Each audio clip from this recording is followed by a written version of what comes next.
Hello বন্ধুরা, good morning. নতুন বছরের সবাইকে অনেক অনেক শুভেচ্ছা। নতুন বছর সবার খুব ভালো কাটুক। আজকের ভিডিওতে আমি সাকুলেন্ট কাটিং থেকে কিভাবে সহজে চারা বানাই সেটাই তোমাদের সঙ্গে শেয়ার করব। প্রথমেই আমি সাকুলেন্ট সয়েল মিডিয়া কী নিচ্ছি সেটা একটু ছোট্ট করে দেখিয়ে দিই। আমি সিন্ডার মিডিয়াতে গাছগুলো করি। প্রথমে আমি সিন্ডারগুলোকে 2-3 বার ধুয়ে নিই। না ধুলেও কোনো সমস্যা নেই, যেহেতু আমি ছাদে গাছ করি। 2-3 বার জল দেওয়ার সময় কিছু নোংরা এই সিন্ডার থেকে বেরোয়, ফলে আমার ছাদ নোংরা হয়। সেই জন্য আমি আগে থেকেই ধুয়ে নিই, যাতে সেই সমস্যাটা না হয়। ধুয়ে নেওয়ার পর 3 ভাগ সিন্ডার 1 ভাগ ভার্মিকম্পোস্ট মিশিয়ে আমি সাকুলেন্ট সয়েল রেডি করে নিই। তার মধ্যেই আমি সমস্ত সাকুলেন্ট গাছ বসাই আর মাটির টবে করতে প্রেফার করি। আমি যে সাকুলেন্টের কাটিং নিয়েছি তার আইডি হচ্ছে গ্র্যাপটোসিডাম ডার্লি সানশাইন। এই ভ্যারাইটিটা মোটামুটি ইজি ভ্যারাইটির মধ্যেই পড়ে। অনেককে আমি নর্মাল মাটিতেও করতে দেখেছি, শীতকালে মোটামুটি ভালো হয়। কিন্তু একটা সময়ের পর ডালগুলো অনেকটা লম্বা হয়ে যায়, স্ট্রেচ করে যায়, তখন দেখতে খুব একটা ভালো লাগে না।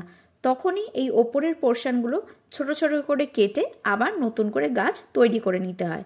আর যে অংশ থেকে আমরা কাটছি সেই ডালটাতেও পেছন থেকে আরও ছোট ছোট নতুন চারা বেরোতে থাকে। পুরনো গাছটা থেকে নতুন গ্রোথ পাওয়া যায়, আর কাটিংগুলো থেকেও নতুন চারা সহজেই আমরা তৈরি করে নিতে পারছি।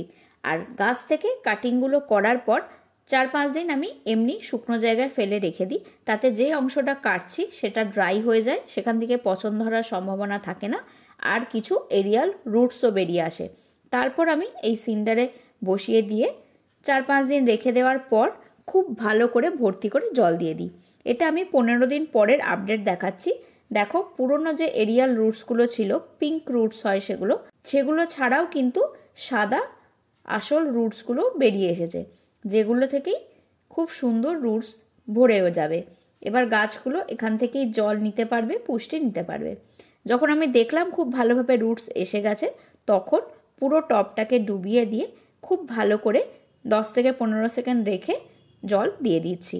রেগুলার জল দেওয়ার দরকার নেই, মোটামুটি 12 থেকে 15 দিন পর পর, বা তাড়াতাড়ি যদি শুকিয়ে যায় তাহলে 7 দিন পর পর একটু চেক করে এরমভাবে জল দিলেই গাছগুলো শীতকালে খুব ভালো হবে।